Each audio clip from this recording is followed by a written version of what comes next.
All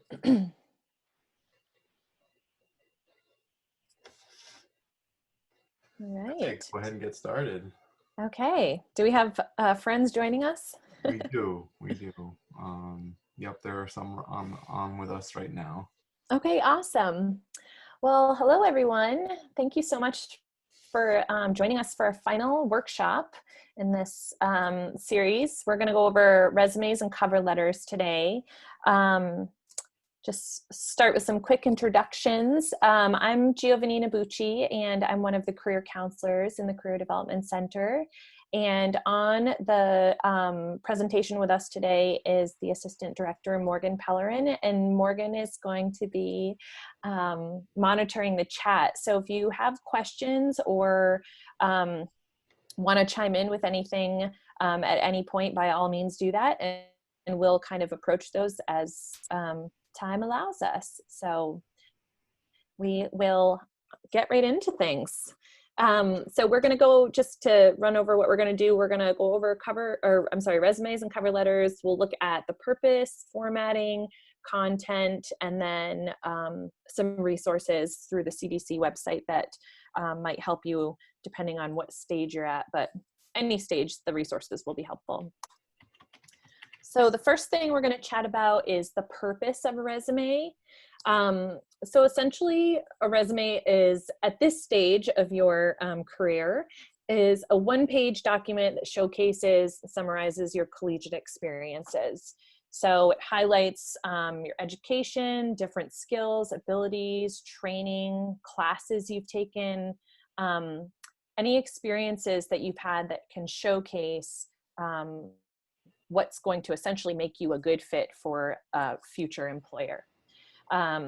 So also thinking about your resume as sort of talking points for an interview. So we'll get into more of the detail in terms of structuring as we go along, but this is really sort of a one-page summary of all of the amazing and awesome things that you've done to help you prepare and for a professional position once you graduate. So with regards to formatting, I'll show you some resources, and we'll look at some I'll show you where to look for some examples of resumes, because you're going to see a lot of different things if you go out and to search any sort of resume or template or anything like that in the abyss of Google. So these are kind of some guidelines that the CDC follows, and kind of makes the most sense for where thinking about college students and where you're at and preparing this document. So the first thing, of course, you're going to have your contact information at the very top, a good email to a good and professional email, your phone number, an address, and your name will be right at the top. So students kind of wonder if they should use their Plattsburgh email. Essentially, you kind of want to make the switch to have a personal email, but you want to make sure it's a professional one, like your first name dot last name at Gmail, for example. Your Plattsburgh one will still work for a little bit for those of you graduating, but it definitely would be good to transition to the email that you're going to be using more regularly. At this point in your career, the education is going to be the first thing that you list on your resume. So of course that will be SUNY Plattsburgh, and whether you're receiving a Bachelor of Arts or a Bachelor of Science, your major, minor, an expected graduation date. So oftentimes students will put like August 2018 to May 2022 for their dates, and you don't have to include that start date. You can simply line up your expected graduation date with whatever degree you're earning, so your Bachelor of Arts or Bachelor of Science.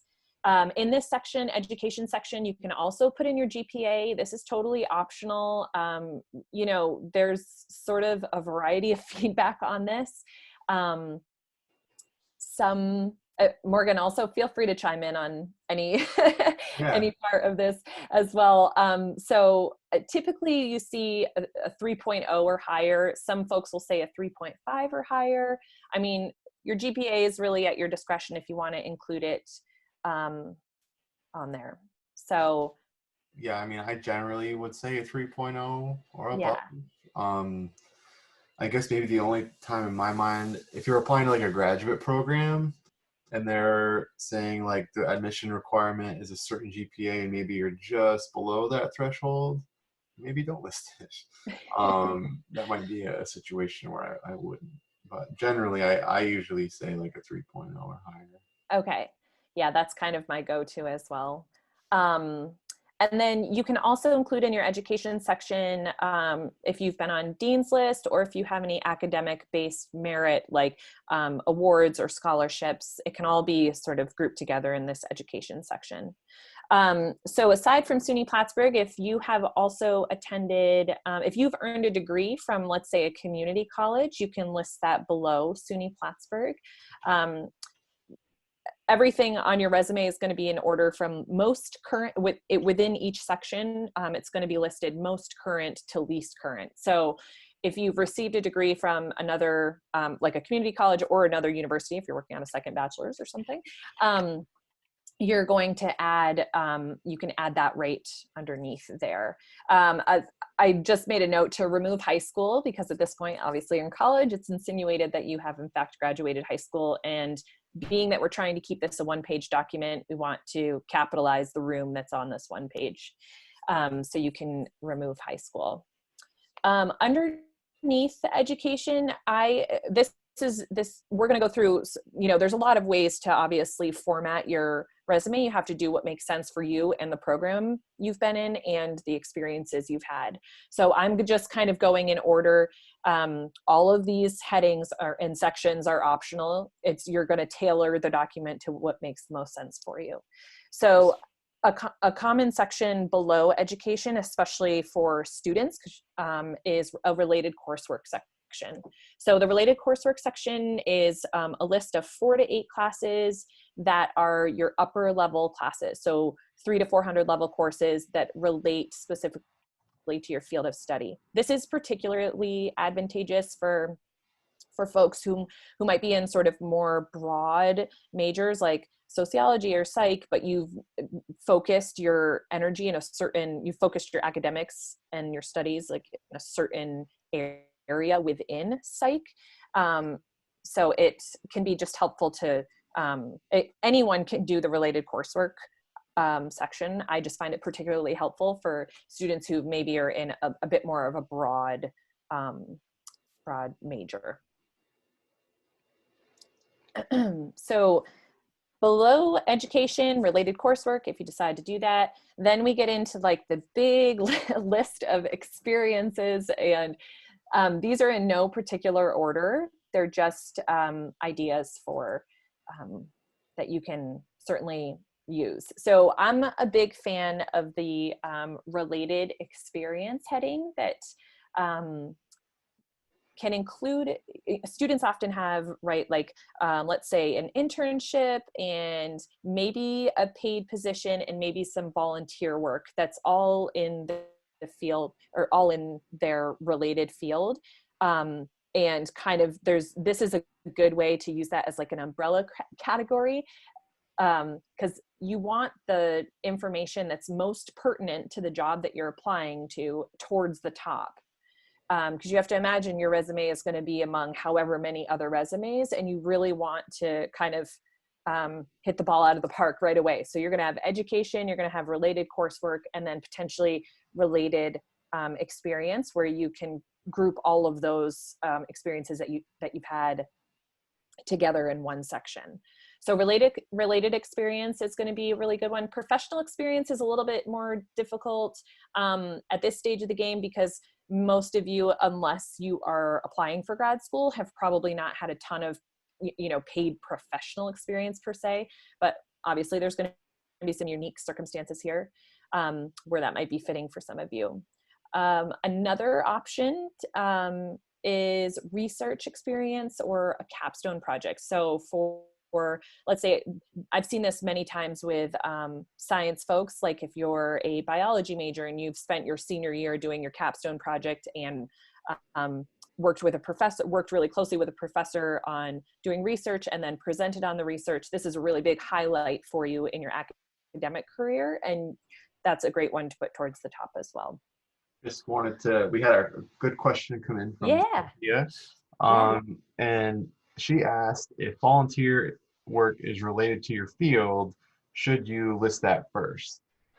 Um, I have thoughts on it, but if if you want to take a stab at it, feel free. Well, I mean, if the volunteer work, let's say you have, if the volunteer work is the thing that's most related to what you're applying for, I mean, I think it would make sense to put it towards the top, as opposed to, let's say you have a volunteer position that was very related to your field, and then you've had some campus jobs that were less related. You certainly want to highlight the volunteer experience. You want to highlight the thing that's most related to the position that you're applying for. So that would be my take on it. Do you Yeah, have thoughts? I would be pretty similar. I would say what you may want to do, and it kind of depends on how much experience you have in addition to the that volunteer experience. Like if you already have maybe an internship and a volunteer experience and they're both in the field, then I would still probably list both of them early on, but I probably would put the internship on top. But if the volunteer experience was the only experience you really had in the field, then I probably would do almost like what Giovanina had said in the beginning. You have like a related experience section. Maybe you don't even list it under like a volunteer section. Yeah. It's underneath your related experience, and that first thing you have there is maybe your, you know, such and such volunteer. I probably wouldn't just leave it like the position name as just a volunteer. I would try to quantify that with like the blank volunteer, like related to the position, just so it will grab attention, hopefully, earlier on. And I don't know, does that make sense, Giovanina, in your eyes? Yeah, 100%. Yes. There was another question. Yeah. So this is good. We've got a good group here of asking Yeah, love questions. questions. It's great. Um, okay, so I'll read it out. It Sure. says, what do you put on your resume if you have no experience towards your field, but you're applying to an internship? So I can start with this one if you want. Sure. So what comes to my mind would be, this is a common, this is not an uncommon problem. It's a common problem. And what I would suggest is looking back at your other experiences you may have had, whether it's a part-time job or a volunteer experience or other things. And again, knowing that it's not related to the field, but what is maybe transferable. So an example would be maybe you had a retail job over the summer and you interact with a lot of customers, and in your internship is maybe looking for either communication skills or customer service skills. And it's like highlighting those things that are kind of related to what you're doing. Again, knowing that it's not completely related, but what are some of the elements that are related, and highlighting those. And that's generally what I would recommend just for anyone in your shoes. Is that, and feel free to Yeah. add to that. No, that's perfect. Yeah, I completely agree. And it's, as Morgan said, it's common because you're in a unique situation where you're trying to get maybe an internship or a position, but it's your first one because you're a college student. So of course you're not coming to the table with this like laundry list of, work experiences that you've had. So employers that are also looking at interns are aware of this. So exactly what Morgan said, you just want to highlight, you want to think about what skills are they looking for and how can you highlight those skills through the experiences that you've had thus far. So can we go on to the next? Yeah, no more questions. Well, Ian, if you did post a question, all I really got was a carrot. I don't know if you were referencing you had the same question as Charles. If you had a separate question, I didn't get it.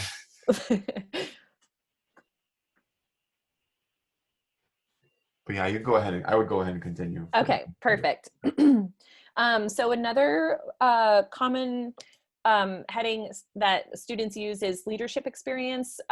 This can be acquired through most often what we're seeing on resumes from students is through, clubs or Greek life or on campus type of things. It doesn't have to be just that, but leadership experience, of course, is I think it's a really advantageous title to have on your resume during college. So keep that in mind. These are also really great things to keep in mind if you're just, if you're maybe a sophomore or junior and you're, kind of building this, keeping in mind, these are sort of things that you want to take advantage of once we're back on campus, maybe, of participating in while you have access to all these resources on campus. So things like, just clubs and activities and getting involved and really being able to, as a senior, walk away with a wide scope of experiences that you've acquired on campus and off campus. So leadership experience is a great heading. Volunteer community service experience is a wonderful heading. We've kind of chatted about that a little bit. Applied learning and internships. So this looks really fantastic, especially for those of you that are seniors and applied learning or internships have been part of your academic programming. This is probably something you'd have pretty close to the top, if not at the top. And when I say at the top, I mean under education is going to come first no matter what.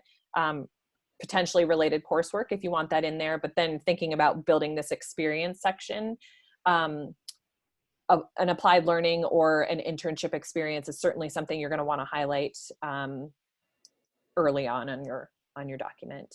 And then work experience. So work experience is typically jobs that aren't necessarily related to your experience, but like we were talking about before, highlight a variety of skills and abilities and transferable skills. So if you've been waitressing, or if you have been in retail, or if you've been working an on-campus job, or working the front desk somewhere, working in the library, right? Like these things are really important to include on your resume because they have given you the opportunity to really build your skill set and transferable skills at that.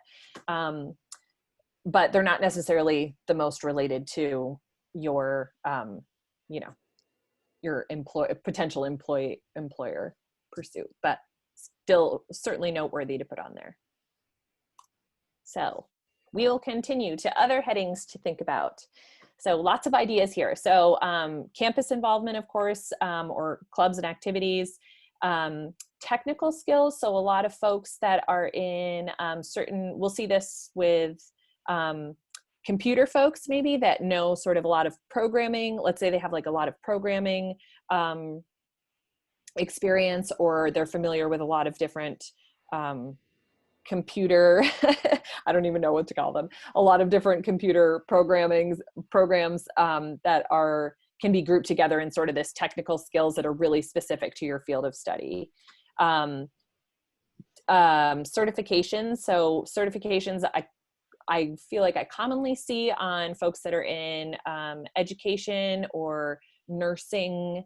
Those are kind of the most popular ones that I've seen certification as a heading for. And then the special skills section is one that typically goes right at the bottom. It can include your computer and language skills if you have, I would say, I always tell students, I don't know, I'm not sure, Morgan, if you, what your conversation with is about putting language on there, but I usually say conversational or better. Like if you've taken one Spanish class, I wouldn't suggest to put Spanish on your resume. You want it sort of beyond the basic level into the intermediate. I would definitely agree. Sometimes I'll even have students ask like, I am intermediate, like what should I put? So sometimes they might put like Spanish and then like parentheses, maybe like intermediate or fluent if you're really good. And then one other thing with language, this doesn't come up too often, but and I would fall into this boat. If the only language you're really fluent in is English, then don't list language because that's kind of assumed. Yes. Another question came in. and it comes from Sophia, and she asked, should I list things like Excel or GIS? Yeah, I think that you can list, yeah, I would definitely say to list those things. I mean, typically what I'll see is, Microsoft Word, Excel, PowerPoint, Google, all the Google things. You don't have to list, we're kind of, obviously we're beginning to turn a page here where more and more people are obviously proficient in these things. So I think eventually this computers skills section will kind of evolve over time, because I think, things like Microsoft or like Word, but obviously is going to be sort of just common practice at this point. But Excel is a pretty specific program that not everybody uses and or is proficient in. So I think you can definitely list Excel. Yeah, and I would also list GIS as well, particularly if it really, I guess the question to ask yourself with any skill, and because I'm trying to think more broadly too, is this going to help me with this particular job? Like, are they looking for someone with GIS experience? Then I would definitely list GIS if you have it. Same with Excel, same with, kind of, especially like those PowerPoint. really technical skills, if Yeah. it's really related to the job and it's going to help you stand out, then I definitely would put it. Um, so yeah, and then so another question came in about language require testing as proof of certification. Um, generally, no. An employer is not going to be as concerned about a test.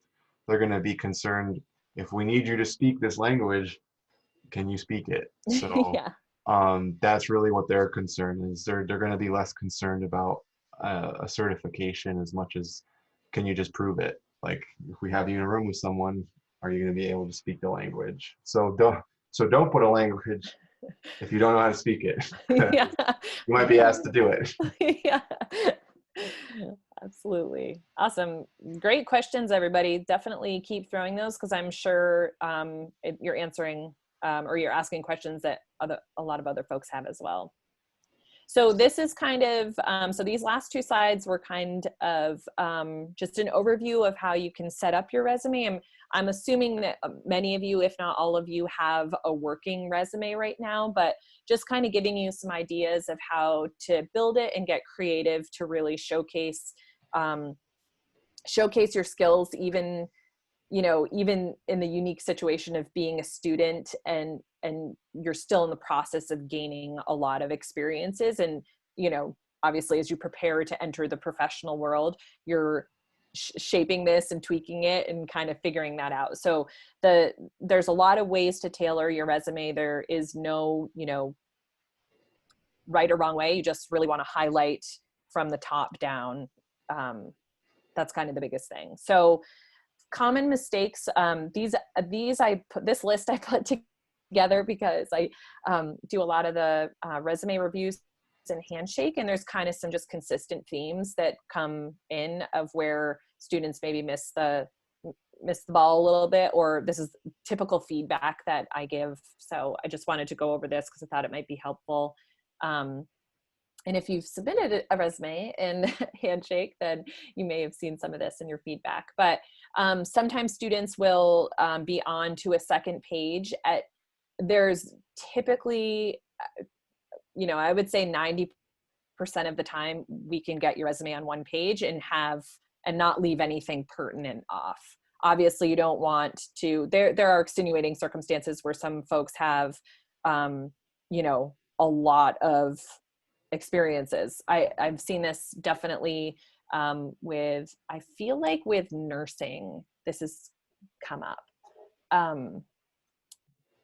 Oh, Yeah, I have to pause for 1 second because I'm getting a notification that this meeting will end in 10 minutes. Did you see that come up? I did. Normally, I haven't had that happen before. Usually, I'm cleared. Oh, So I guess what I will say to everyone right now is, if the meeting ends, click the come back and I've had to do it once for one other thing, is just use the same link and come right back. We'll just start it over. I've had to do that one other time. Okay. All right. You don't want me to talk like really fast? No. No, I'm Well, kidding. talk about it. So the other thing is too, is oftentimes students are on to a second page by like 1 or 2 sentences, which is, there's ways for us to get around that. So eventually your resume is going to grow over time. It's not going to be 1 page forever, but for right now, it's, it's advantageous to have it on 1 page. I'm seeing quite a few students with like an hobbies or interests section, which is just not necessary information on there and kind of ends up taking up useful space on there. Another one is skills and abilities. So students will list things like organize, time management, problem solving skills. So the thing is a skills and abilities section ends up becoming repetitive essentially, because things like being organized or time management, problem solving, these are often addressed in your bulleted points underneath the roles that you've had, and or these are things that you're talking about in a cover letter. So then to have another section that's dedicated to these things ends up just becoming really repetitive.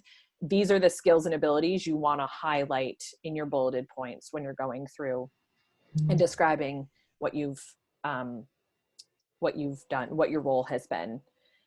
So another thing with bullet points is that a lot of students kind of either list their duties or responsibilities, and you really want to think about how can I talk about my accomplishments at my job rather than just listing duties.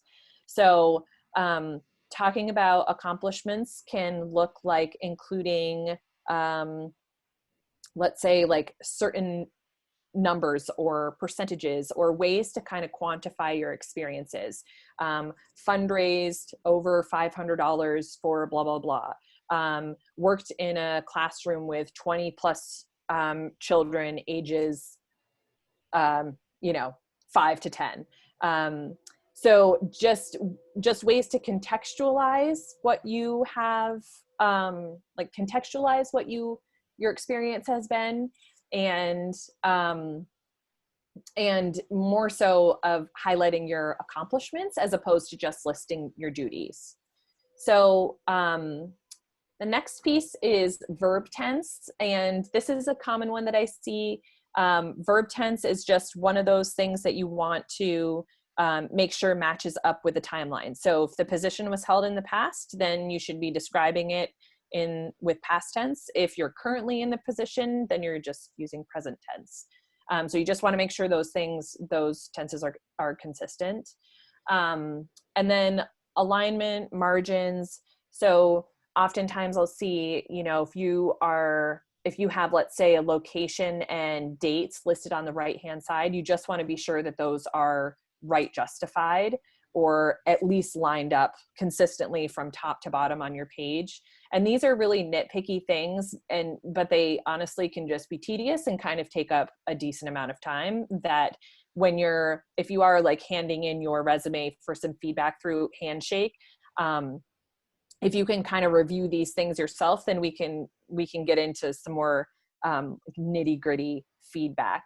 But you want to make sure that everything's lined up and really consistent. If you're bolding headings, make sure they're bold all the way through. If you're using italics for dates, make sure it's consistent all the way through. With regards to dates, the most common thing is, I think students are using, like the month and the year, but you can also do seasons. You just want to be pretty consistent with that as well, I would say. So you don't need the exact date, and start date and end date, but you put June 2019 to June 2020. Or if you've had a summer position the last few years, so you could say summers 2017 to 2020. Sometimes those seasonal jobs that a lot of students have can be a little bit hard to list, but you can list it seasonally if that helps.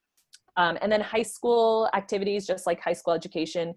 This is, for freshmen, sophomores, this can be a little bit more challenging because you don't necessarily have a ton of other experience, but It doesn't mean your high school experiences or activities are not valid and they didn't happen. It's just we really want to begin to transition this document to reflect your academic experience as a college student. So high school activities, teams you've been on, if you know, that stuff we're going to really start to phase out unless there's, you know, of course there's extenuating circumstances where you've maybe been involved. Maybe you had a senior project that was, you know, like a really big highlight related to your field of study that you would maybe keep on there. But by the time you're a senior, I would say that 99% to 100% of any sort of high school related activities will be removed. Are there any questions about, or have any more questions come up? No new questions. Okay. So we're going to move on to, or was there anything else, Morgan, that you wanted to add about resumes? I was going to move on to cover letters before I go into resources, but. No, I mean, the one thing I usually say just in general, which I think you kind of covered as well, but is always just kind of asking yourself the question if you're struggling to, whether it's to pare down your resume or you're questioning like, should this go in or not, is just asking, always kind of coming from the employer's perspective and asking yourself, how is what I'm putting in here helping me stand out for the job and experience that I'm applying for? And I think sometimes we have this misnomer that a resume is a collection of everything we've ever done, and Right. it's not. That's not what a resume is. It's here giving a snapshot to an employer of the skills you have that are best related to the job you're applying for. Yeah. And I mean, there's definitely been, I guess, from personal experience, I've had a couple of different resumes going at the same time, depending on what I want to, you know, what I want to highlight or what job I'm applying for. So, you know, you're going to have your working document that's, you know, ideally going to get you a job in the field that you want. But if you're applying for something that's a little bit outside your field, it might require, you know, your related experience section, let's say, to be a little bit rearranged, or you're maybe not going to highlight a research experience and you're going to highlight a different work experience. So there's certainly a lot of flexibility within the document to make it your own, and exactly what Morgan said, to really match up the skills and highlight the skills that the employer is looking for. So if there's no other questions on resumes at the moment, I will move on to cover letters. Or this says less than a minute. So should we pause for a second to see if. Yeah, why don't we, I'll end and I'll restart the same meeting. It should have the same link. Okay. Do this one other time. Apparently there's a script the college has that tries to have meetings who have a certain number of participants get elevated to the pro status, and maybe our meeting didn't. First time I've had it happen with you, Giovanina, so I'm sorry. I know, that's okay. So I will we can end it and I can reopen it and it should work. Okay. Okay. Yep, sounds good.